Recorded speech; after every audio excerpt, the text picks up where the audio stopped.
તો નમસ્કાર દર્શક મિત્રો, દેશ અને દુનિયાના તાજા અને મહત્વના સમાચાર એટલે કે ટ્રેન્ડિંગ ગુજરાત યુટ્યુબ ચેનલમાં આપ સર્વે સાથીઓનું હાર્દિક સ્વાગત છે। દર્શક મિત્રો, દેશ અને વિદેશમાં ઘટતી અવનવી ઘટનાઓની માહિતી તેમજ રાજનીતિને લગતા સમાચાર સૌથી પહેલા મેળવવા માટે અમારી ટ્રેન્ડિંગ ગુજરાત યુટ્યુબ ચેનલને અત્યારે જ સબસ્ક્રાઇબ કરી લેજો અને બાજુમાં આપેલા ઘંટડીના નિશાનને પણ પ્રેસ કરી દેજો, જેથી અમારા અવનવા વિડીયોની અપડેટ સૌથી પહેલાં તમારા મોબાઈલમાં મળી જાય। દર્શક મિત્રો, સૌપ્રથમ ખેડૂતલક્ષી સમાચાર ઉપર એક નજર કરીએ તો આમ આદમી પાર્ટીના ખેડૂત નેતા એવા રાજુ કરપડાના સરકાર ઉપર આક્ષેપોને લઈને મોટા સમાચાર સામે આવ્યા છે। દર્શક મિત્રો, 18 તારીખના રોજ જસદણ ખાતે આમ આદમી પાર્ટીના કિસાન સંગઠન પ્રદેશ પ્રમુખ રાજુ કરપડાની આગેવાનીમાં ખેડૂતોની ટેકાના ભાવે મગફળી વેચાણ કરવા માટે જે રજીસ્ટ્રેશન થયા હતા એ અચાનક રદ કરી દેવામાં આવ્યા હતા, જેના વિરોધમાં મામલતદાર મારફતે મુખ્યમંત્રીને આવેદનપત્ર પાઠવવામાં આવ્યું હતું। સરકાર ટેકાના ભાવે ખરીદીના નામે નોટંકી કરી રહી છે। ખેડૂતોએ સમય અને પૈસાનો ખર્ચ કરીને ઓનલાઈન રજીસ્ટ્રેશન કરાવ્યા હતા। હવે ફરી તાલુકા મથકે ઓફલાઈન રજીસ્ટ્રેશન માટે ખેડૂતોને સૂચના આપી ખેડૂતોને હેરાન કરવામાં આવી રહ્યા છે, તો સાથે જ રજીસ્ટ્રેશન ઘટાડવા માટેનું એક ષડયંત્ર છે। સેટેલાઇટના બહાના હેઠળ જમીન માપણી કરી ખેડૂતોને પરેશાન કરવાનું કામ સરકારે કર્યું છે। હવે ફરીથી ટેકાના ભાવે જણસ ખરીદવી ન પડે એટલે નોટંકી ચાલુ કરવામાં આવી છે, આવું રાજુભાઈ કરપડાનું કહેવું છે। હવે મિત્રો, પીએમ મોદીના ગુજરાત પ્રવાસને લઈને મોટા સમાચાર સામે આવ્યા છે। જે આ દર્શક મિત્રો, વડાપ્રધાન નરેન્દ્ર મોદી આજે એટલે કે 20મી સપ્ટેમ્બરના રોજ ભાવનગરના પ્રવાસે આવી રહ્યા છે।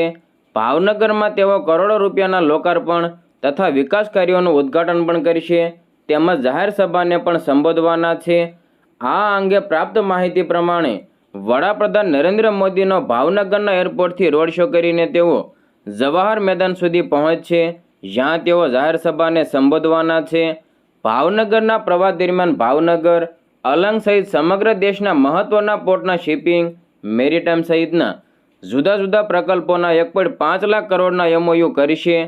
આ ઉપરાંત સાગરમાલા 2.0ના 75,000 કરોડ, મેરીટાઈમ ડેવલપમેન્ટ બોર્ડના 25,000 કરોડ, શિપ બિલ્ડિંગ ડેવલપમેન્ટના 19,989 કરોડના કામની ઘોષણા પણ કરશે। આ ઉપરાંત અમદાવાદ જિલ્લાના લોથલ ખાતે નિર્માણ થઈ રહેલા national maritime heritage complex project પ્રગતિની સમીક્ષા તેમજ અત્યાર સુધી તૈયાર થયેલા પ્રોજેક્ટનું નિરીક્ષણ પણ કરવાના છે। સમગ્ર પ્રોજેક્ટની સમીક્ષા બેઠકમાં અધિકારીઓ સાથે ચર્ચા કરશે અને લોથલ ખાતે ચાલી રહેલા વિવિધ કામોની પ્રગતિ અંગેની વિસ્તૃત માહિતી પણ મેળવશે। ઉલ્લેખનીય છે કે 25 દિવસમાં વડાપ્રધાન નરેન્દ્ર મોદીનો આ બીજો ગુજરાતનો પ્રવાસ છે। હવે મિત્રો, આગળ વાત કરીએ તો પીએમ મોદીના ગુજરાત પ્રવાસને લઈને ભારતીય રાષ્ટ્રીય કોંગ્રેસના પ્રવક્તા અને રાજ્યસભાના સાંસદ એવા શક્તિસિંહ ગોહિલે મોટું નિવેદન આપ્યું છે। તમને જણાવી દઈએ કે ગુજરાત પ્રદેશ કોંગ્રેસ સમિતિ રાજીવ ગાંધી ભવન અમદાવાદ ખાતે પત્રકાર પરિષદને સંબોધિત કરતા ભારતીય રાષ્ટ્રીય કોંગ્રેસના પ્રવક્તા અને રાજ્યસભાના સાંસદ એવા શક્તિસિંહ ગોહિલે જણાવ્યું કે આપણા દેશના વડાપ્રધાન શ્રી 20/9/2025ના રોજ એટલે કે આજે ભાવનગર આવી રહ્યા છે, કારણ કે ભાવનગર મહાનગરપાલિકા અને સ્થાનિક સ્વરાજ્યની ચૂંટણીઓ આવી રહી છે, ત્યારે લાખો કરોડના નવા કામોની જાહેરાતો અને ભવિષ્યના ખોટા સપનાઓ દેખાડતી વિડીયો રજૂ કરીને લોકોને ગુમરાહ કરવાનો પ્રયત્ન કરશે। કોંગ્રેસના રાષ્ટ્રીય પ્રવક્તા અને સાંસદ સભ્ય શ્રી શક્તિસિંહ ગોહિલે હાલના વડાપ્રધાન શ્રીના ભાવનગર ખાતે તેઓએ 1/5/2006 અને 26/1/2012માં તથા અગાઉના સમયમાં જે પ્રવચનો આપીને વચનોની લાવણી કરી હતી તે પ્રવચનોના વિડીયો તેમજ ભાવનગરથી દહેજ, હાંસોડ બારમાર્ગીય રોડ બની જશે, કલ્પસર યોજના બની જશે। 2020માં ભાવનગર અને સૌરાષ્ટ્રના લોકો 136 કિમીમાં જ સીધા સુરત સુધી પહોંચી શકશે અને બારમાર્ગીય મોટો હાઈવે બની જશે, જેથી 2020માં સુરત અને ભાવનગર વચ્ચે 75,000 વાહનો વાયા બગોદરા નહીં પરંતુ સીધા સુરત અને ભાવનગર વચ્ચે વાયા દહેજ, હાંસોટના રસ્તે ચાલશે। ભાવનગર ખાતે બનેલા કલ્પસરના ઉપર બનેલા બારમાર્ગીય રસ્તાની સાથોસાથ બ્રોડ ગેજની મોટી રેલવે લાઇનો પણ નાખી દેવામાં આવશે। આવી બધી જાહેરાતો કરીને વિડીયો અને પ્રવચનમાં કહેવાયું હતું આ એક મોટો ગોલ્ડન કોરિડોર બની જશે અને ભાવનગરની જનતા સૌથી વધારે લાભાન્વિત થઈ જવાની છે અને સૌરાષ્ટ્રનું મુખ્ય દ્વાર ભાવનગર બની જવાનું છે. મુખ્યમંત્રીશ્રીના જૂના પ્રવચનોની આ બધી વિડીયો પ્રેસ અને મીડિયાને રજૂ કરાયા બાદ શક્તિસિંહ ગોહિલે વધુમાં જણાવ્યું કે ભાવનગરમાં તારીખ 26/1/2012ના રોજ હાલના પ્રધાનમંત્રીએ જાહેરાત કરી હતી કે ભાવનગરની જહાંગીર મિલના કમ્પાઉન્ડમાં આંતરરાષ્ટ્રીય કક્ષાનો ડાયમંડ પાર્ક બનાવી દેવામાં આવશે. ભાવનગરમાં જુદી જુદી જગ્યાએ જીઆઈડીસીઓ બનાવી દેવામાં આવશે એવી પણ જાહેરાતો કરી હતી. તોવળિયા ઉપરાંત ભાવનગરના મહુવા, સરતાનપર અને મીઠી વીરડીના રાષ્ટ્રીય કક્ષાનો દરજ્જો વિકસાવવાની પણ જાહેરાત કરવામાં આવી હતી.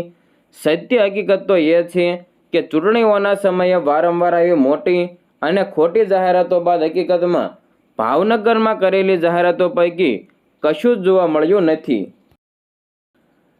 હવે મિત્રો, પોપટ સોરઠિયા હત્યા કેસ મામલે અનિરુદ્ધસિંહ જાડેજાના ગોંડલ કોર્ટમાં સરેન્ડરને લઈને મોટા સમાચાર સામે આવ્યા છે.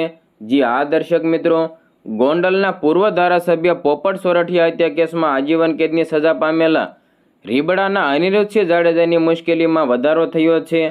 અનિરુદ્ધસિંહ જાડેજાએ ગઈકાલે રાત્રે 8 વાગ્યા સુધી સરેન્ડર કરવાનું અલ્ટિમેટમ આપ્યું હતું, પરંતુ તે સમય પહેલાં જ ગોંડલ કોર્ટમાં સરેન્ડર કરી દીધું. જણાવી દઈએ કે સુપ્રીમ કોર્ટે આપેલો સ્ટે પરત ખેંચી લેતા તેમની મુશ્કેલી વધી હતી. અગાઉ કોર્ટે અનિરુદ્ધસિંહને સરેન્ડર થવા માટે 7 દિવસની મહેનત આપી હતી. મિત્રો, મળતી માહિતી પ્રમાણે પૂર્વ ધારાસભ્ય પોપટ સોરઠિયા હત્યા કેસમાં અનિરુદ્ધસિંહ જાડેજાની મુશ્કેલીમાં ફરી વધારો થયો છે. ગુરુવાર એટલે કે 18મી સપ્ટેમ્બરે સુપ્રીમ કોર્ટે અનિરુદ્ધસિંહ જાડેજાના સરેન્ડરના આદેશ ઉપર એક અઠવાડિયા માટે સ્ટે આપ્યો હતો, પરંતુ શુક્રવાર એટલે કે 19મી સપ્ટેમ્બરે કોર્ટે આ સ્ટે પરત ખેંચી લીધો. સામા પક્ષની અરજી અને દલીલો મામલે ગઈકાલે સવારે 10:30 વાગ્યે સુપ્રીમ કોર્ટમાં સુનાવણી થઈ હતી અને આ દરમિયાન કોર્ટે અનિરુદ્ધસિંહ જાડેજાને આપેલી રાહત પરત ખેંચી લીધી અને શુક્રવારે રાતે 8 વાગ્યા સુધીમાં સરેન્ડર કરવાનો પણ સમય આપ્યો હતો, પરંતુ તે પહેલાં જ તેઓ કોર્ટમાં હાજર થઈ ગયા. ગોંડલમાં 1988માં 15મી ઓગસ્ટના દિવસે ધ્વજવંદનના કાર્યક્રમમાં કોંગ્રેસના ધારાસભ્ય પોપટભાઈ સોરઠિયાની ગોળી મારી હત્યા કરવાના ગુનામાં આજીવન કેદની સજા ફટકારી હતી. શું છે સમગ્ર ઘટના તેના વિશે તમને જણાવી રહ્યા છીએ. રીબડાના અનિરુદ્ધસિંહ જાડેજાને 1988માં સજા માફીના સહકારના હુકમને હાઈકોર્ટે ગેરકાયદે ઠેરવી અને 4 સપ્તાહમાં તેને સરેન્ડર થવા માટે હુકમ કર્યો હતો અને આ હુકમ સામે અનિરુદ્ધસિંહ જાડેજાએ સુપ્રીમ કોર્ટમાં લીવ પિટિશન કરી હતી. જોકે સુપ્રીમ કોર્ટમાંથી કોઈ રાહત મળી ન હતી. ઉલ્લેખનીય છે કે રાજકોટના અમિત ખૂંટ આપઘાત કેસમાં પણ અનિરુદ્ધસિંહ જાડેજાનું નામ સામે આવ્યું હતું અને આ કેસમાં પણ તેમને ધરપકડ થવાની પૂરેપૂરી સંભાવનાઓ રહેલી છે. આથી જૂનાગઢ જેલમાંથી ટ્રાન્સફર વોરંટના આધારે રાજકોટ પોલીસ તેની ધરપકડ કરી શકે છે. હવે મિત્રો, આગળ વાત કરીએ તો નવરાત્રિના દિવસોને હવે માત્ર ગણતરીના દિવસોની વાર છે. ત્યારે નવરાત્રિના તહેવારોને લઈને રાજ્યમાં તડામાર તૈયારીઓ પણ હાથ ધરવામાં આવી છે. ત્યારે નવરાત્રિમાં અમદાવાદના નાગરિકોની સુરક્ષાને લઈને પોલીસનો સજ્જ થઈ ગયા છે. આ નવરાત્રિમાં ટપોરીઓની ખેર નથી, કારણ કે ટ્રેડિશનલ ડ્રેસમાં સી ટીમ ગરબાના મેદાનમાં આવવાની છે. આ સમગ્ર શહેરમાં 12,000થી વધુ પોલીસ કર્મીઓ બંદોબસ્તમાં હાજર રહેશે. ખાસ કરીને Sindhu Bhavan road, SG highway, riverfront વિસ્તારમાં પોલીસનો ચુસ્ત બંદોબસ્ત રહેશે. જેમાં ગરબાની રમઝટ વચ્ચે ચોર ડોળકી પણ સક્રિય થતી હોય છે. તેને લઈને ગરબા આયોજકોને સીસીટીવી અને વોચ ટાવર બનાવવા માટે પણ સૂચના આપવામાં આવી છે. નવરાત્રિમાં ટ્રાફિકની સમસ્યાઓ વધતી હોય છે, જેથી ટ્રાફિક પોલીસે આ વખતે SG highway, SP ring road અને સિંધુ ભવન રોડ ઉપર વિશેષ વ્યવસ્થા ગોઠવી છે. જ્યાં ખાસ કરીને ટ્રાફિક પોલીસ, હોમગાર્ડ અને ટીઆરબી જવાન સહિત 400 જેટલા પોલીસ કર્મીઓ ટ્રાફિક વ્યવસ્થામાં તૈનાત રહેશે. આ ઉપરાંત ટ્રાફિક પોલીસે એસપી રિંગ રોડ અને એસજી હાઈવે સાથે જ શહેરમાં મોટા વાહનોના પ્રવેશ માટે રાત્રે 2 વાગ્યા સુધી પ્રતિબંધ પણ ફરમાવી દીધો છે. હવે મિત્રો, એલપીજી સિલિન્ડરના સસ્તા થવાને લઈને મોટી અપડેટ સામે આવી છે.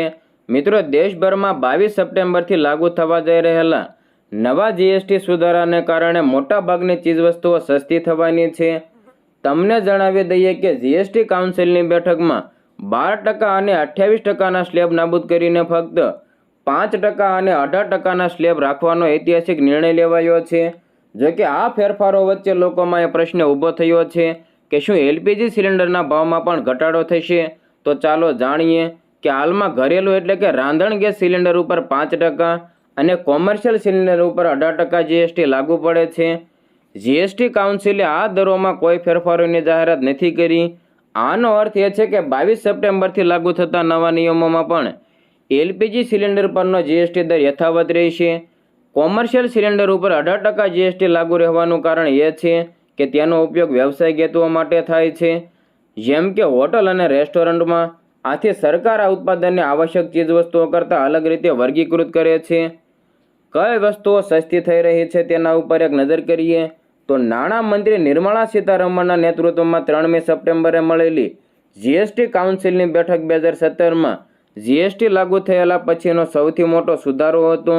અને આ સુધારા અનુસાર દૈનિક વપરાશની ચીજવસ્તુઓ, આરોગ્ય સંભાળ ઉત્પાદનો, શૈક્ષણિક સામગ્રી, ઇલેક્ટ્રોનિક્સ, કૃષિ ઉપકરણો, વીમા, ઓટોમોબાઈલ્સ અને કોલ્ડ ડ્રિંક સહિત અનેક વસ્તુઓ ઉપરનો જીએસટી દર ઘટાડીને 40% કરી દેવામાં આવ્યો છે.